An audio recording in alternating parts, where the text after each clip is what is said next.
Oh, quelle chaleur encore aujourd'hui. Fou, j'en peux plus. Non, c'est vrai, il fait chaud quoi. Aujourd'hui, le voici, le seul, l'unique, le médiatique Hansel et Gretel, écrit par monsieur Yvan Godbout pour la collection des contes interdits aux éditions Ada.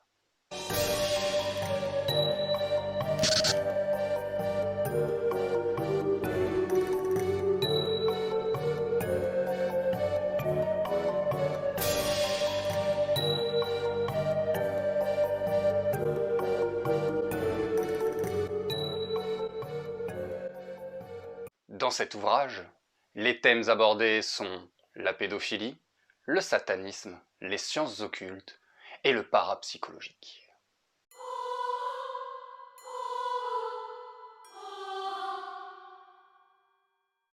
Hansel et Gretel narrent l'histoire catastrophique de jumeaux de 9 ans, Margot et Jeannot. Vivant avec leur mère Alice et leur beau-père dans un petit appartement sentant la cigarette, la sueur, l'alcool et l'horreur, Margot est devenue l'objet de déviance du beau-père, lui faisant subir des sévices sexuels abominables. Alors qu'Alice rentre un soir du boulot avec le gâteau d'anniversaire de son salaud de conjoint, elle découvrira Margot s'attelant à assouvir les bassesses du beau-père des jumeaux. Jeannot n'est pas en reste, et il essaiera de sauver sa sœur des griffes de ce monstrueux personnage qui, s'étant fait avoir par Alice, décidera de séquestrer la famille. C'est avec courage que la mère et les enfants réussiront à sortir de cet enfer, non sans mettre un terme au dernier soupir du pervers. Malheureusement, Alice le sait, si elle venait à se rendre aux forces de l'ordre, les enfants lui seraient retirés, et jamais plus ils ne seraient ensemble. Tandis qu'ils fuient vers une destination inconnue, ils feront la rencontre de Cassandre, une ado de 15 ans dont le passé n'est pas plus glorieux. Durant leur fuite, les jumeaux dont un lien télépathique semble s'être développé depuis leur plus jeune âge, feront la rencontre d'un curé et d'une vieille bonne femme aux cheveux grisonnants, leur offrant l'hospitalité au sein de leur église surmontée d'une croix rouge lumineuse. Et si toute cette triste histoire n'était que les prémices d'une vie chaotique bien plus amère encore. Bonjour everybody, c'est toujours un plaisir que de vous accueillir sur ma chaîne. Je tenais à vous remercier du fond du cœur, vous êtes toujours un petit peu plus nombreux à vous abonner à ma chaîne et à me soutenir, et c'est un véritable plaisir, très sincèrement. Je vous invite donc dès à présent, si ce n'est pas encore fait, à vous abonner et à activer la cloche des notifications afin de vous tenir informé des nouvelles vidéos. Je vous rappelle également que je suis présent sur Facebook, sur TikTok, sur Instagram ainsi que Booknode. Je vous retrouve également dans l'espace de commentaires afin de parler un petit peu de tout, de la vidéo et pourquoi pas refaire le monde. Hansel et Gretel. Un ouvrage à deux histoires. L'une fictive, l'autre malheureusement bien réelle. Vous n'êtes pas sans savoir tout le boxon médiatique qui tourne autour de cet ouvrage. Et c'est par là que nous allons commencer parce qu'il faut bien en parler. Je vous le rappelle, Les Contes Interdits, c'est une collection débutée par un petit collectif d'auteurs québécois dont Yvan Godbout fait partie. Né en 1969, c'est un auteur qui a à son actif quelques ouvrages fort sympathiques que je vous présenterai prochainement sur la chaîne. À son palmarès, on retrouvera Hansel et Gretel, Boucle d'or, Le Petit Poucet à venir de la collection des Contes Interdits, mais également la saga des Yeux Jaunes ou encore L'Ogre des Marais, et j'en passe. Je vais essayer de faire le plus court possible concernant l'affaire entourant Hansel et Gretel, des articles ayant fait le job bien avant moi et le faisant certainement bien mieux. Je vous mets quelques liens dans la description sous la vidéo. En gros, et pour faire court, une lectrice a été choquée par le contenu de l'ouvrage qui, pour elle, mettait trop en avant l'abus sexuel sur les mineurs. Selon elle, les scènes trop détaillées font de cet ouvrage un ouvrage pédophile. S'en est suivi une plainte, le retrait de l'ouvrage de nos rayons en librairie, ainsi qu'un procès ayant atteint profondément l'auteur Yvan Godbout. Comme je vous l'avais déjà brièvement expliqué dans ma première vidéo concernant les contes interdits et dont le lien est dans la description, Monsieur Yvan Godbout sortira vainqueur de ce procès. Une édition de l'ouvrage sera remis en vente au format relié, couverture rigide, aux éditions du Corbeau. Pour les collectionneurs, il est désormais mission quasi impossible de se procurer l'ouvrage original sur le marché des particuliers, celui-ci étant terriblement rare et se vendant malheureusement à prix d'or. Les prix, depuis ce retrait, pouvant fluctuer entre 100 et 500 euros. Sachez cependant que le livre, qu'il soit original ou réédité, contient exactement la même chose. Monsieur Godbout aura mis du temps à se remettre de cette histoire. Et c'est avec ces mots qu'il s'exprimera au travers les réseaux sociaux et de multiples interviews, tel un exutoire à ce qu'il vient de vivre. Encore une fois, je tiens à apporter toute ma sympathie et tout mon soutien à Monsieur Godbout, dont les livres me laissent toujours un bon souvenir littéraire. Fin de la parenthèse, passons désormais à l'histoire parce qu'on est bien là pour ça. On va pas se mentir, Hansel et Gretel est très certainement le plus trash de la collection. Qui dit le plus trash de la collection ne veut pas forcément dire le plus trash de l'histoire littéraire.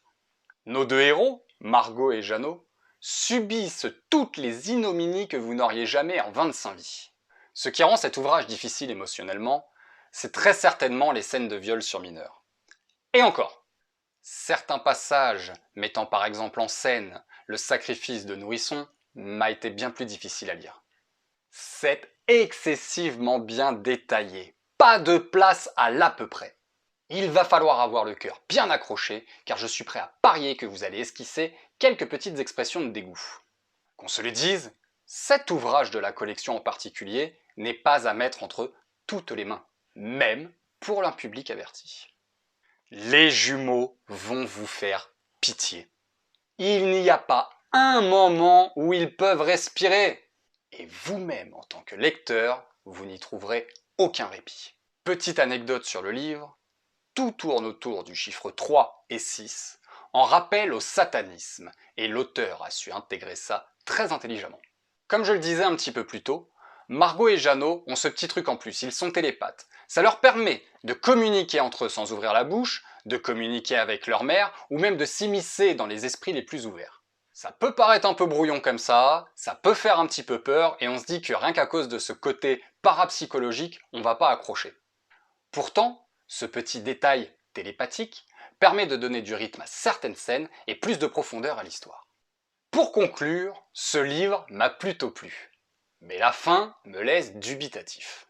Dubitatif, c'est comme ornithorynque ou diplodocus, on n'a pas l'occasion de l'utiliser tous les jours. Je ne peux pas vous expliquer la fin, ce serait vous spoiler, mais j'ai ressenti ce petit côté phénoménal au milieu d'une légère déception. Ce côté émotionnel mêlant fierté et incompréhension. Je ne sais pas si c'est clair. Ça reste un très bon ouvrage, traitant d'un sujet complètement tabou et qui a complètement sa place dans la collection malgré tout. Je tenais à vous répéter une dernière fois que cet ouvrage n'est vraiment pas à mettre entre toutes les mains, même pour lecteurs avertis. Si vous êtes outré par la pédophilie ou que le satanisme va à l'encontre de vos principes religieux ou moraux, évitez vraiment cet ouvrage. Notation du jour, bonjour. Concernant l'ambiance générale, ce sera un 4. 3 lieux, 3 scènes. Encore une fois, ce chiffre 3 est très bien intégré. La maison des jumeaux, la fuite dans la rue, l'église à la Croix-Rouge lumineuse. 3 lieux totalement distincts qui pourtant ont chacun à leur manière leur côté sombre et vraiment badass. Étonnamment, les lieux ne sont pas décrits avec une si grande précision. L'auteur préférera mettre l'accent sur les détails des scènes de viol, de torture, et ça fonctionne. On vit carrément le malheur des jumeaux, et l'ambiance générale en ressort que trop bien. Très bien joué, monsieur Yvan Godbout. Pour l'histoire, ce sera un 4 également. Une histoire somme toute très poignante. Peut-être la plus sombre des histoires des contes interdits présentées jusqu'à présent. C'est noir, c'est très glauque, c'est sombre, et on ne passe pas par 4 chemins, tant dans les détails que dans les tortures que subissent Margot et Jeannot. Nous sommes vraiment sur quelque chose, je pourrais dire, de nouveau. Je ne pense pas avoir déjà lu quelque chose de similaire jusqu'à présent. Et le fait d'intégrer du paranormal, du parapsychologique au milieu de cette histoire, ça s'intègre super bien et ça donne ce petit truc en plus au milieu de ce chaos tristement plausible. Pour la couverture, je vais mettre 3,5. Bon, la couverture, elle s'intègre au reste de la collection, elle est jolie, ça match. Mais c'est pas ma préférée. Alors, sur cette couverture, qu'est-ce qu'on voit? On voit la représentation de nos jumeaux, Margot et Jeannot, sur un fond avec le bas d'un visage embrassant une croix. Ce visage lui-même donne cette impression d'avoir un voile, pour rappeler le côté église, et ce voile lui-même se confond en arcade, en architecture en fait, hein, tout simplement. Je veux dire, l'idée générale, je la trouve super belle, c'est bien mis en scène, c'est très joli. Le choix des couleurs est également intéressant, on reste dans le verdâtre, je sais pas, quand on pense Hansel et Gretel, on pense à ce côté vert cacadois, verdâtre, pour moi ça marche. Et puis la couverture, dans sa diagonale, en descendant, on voit que ça brûle, que ça devient... qu'il y a des flammes tout simplement, alors peut-être représentatif du satanisme et du diable et de l'enfer et donc des flammes, ou tout simplement pour représenter en fait le fait que malheureusement leur vie commence à se consumer dans un coin du livre et que ce sera inarrêtable, tout simplement. Maintenant, est-ce que cette couverture est exceptionnelle hormis ce que je viens de décrire? Je ne trouve pas, mais ça reste mon avis personnel, encore une fois. Il y a une petite subtilité sur le livre original que je vous présente ici, c'est que contrairement aux autres ouvrages de la collection, il n'y a pas marqué pour public averti. Attention donc, il s'agit bien d'un livre pour un public bien particulier. Pour la corrélation, je vais mettre un 3. On n'est pas sur la réécriture pure et dure comme certains ouvrages que j'ai pu présenter, par exemple Peter Pan ou encore la première partie de La Belle et la Bête. Non, là c'est pas le but. Cependant, on touche à quelques points de comparaison très subtilement mis en scène. Margot et Jeannot ne sont ni plus ni moins que Hansel et Gretel. L'auteur expliquera même en préface le choix de ces prénoms. Ils ont une vie misérable, et la rencontre du curé et de cette vieille bonne femme aux cheveux grisonnants qui n'est ni plus ni moins que la représentation de la vieille sorcière de l'œuvre originale. On y retrouvera également un joli final, très bien détaillé, très noir, qui n'est pas sans rappeler la dureté de la fin de l'œuvre originale.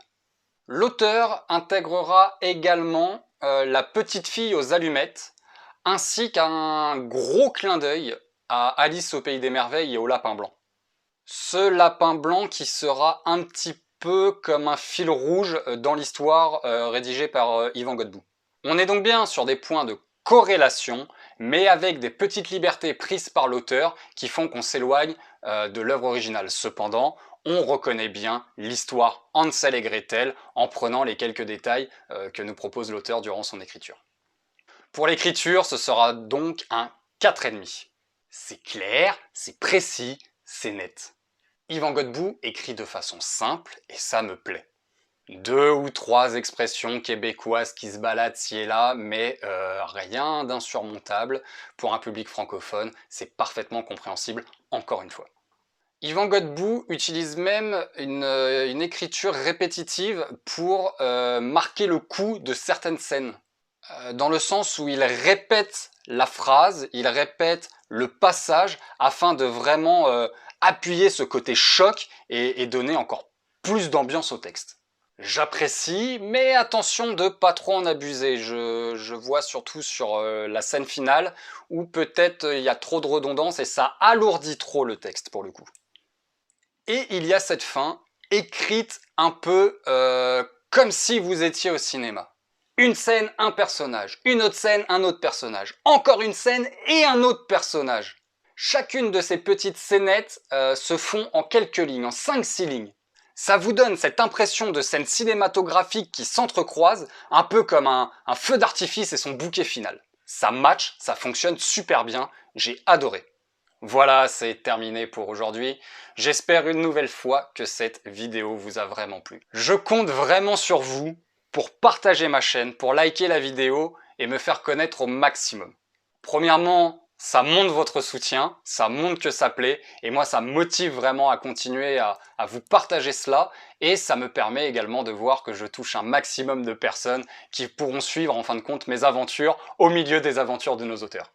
En attendant, prenez soin de vous, et à très bientôt.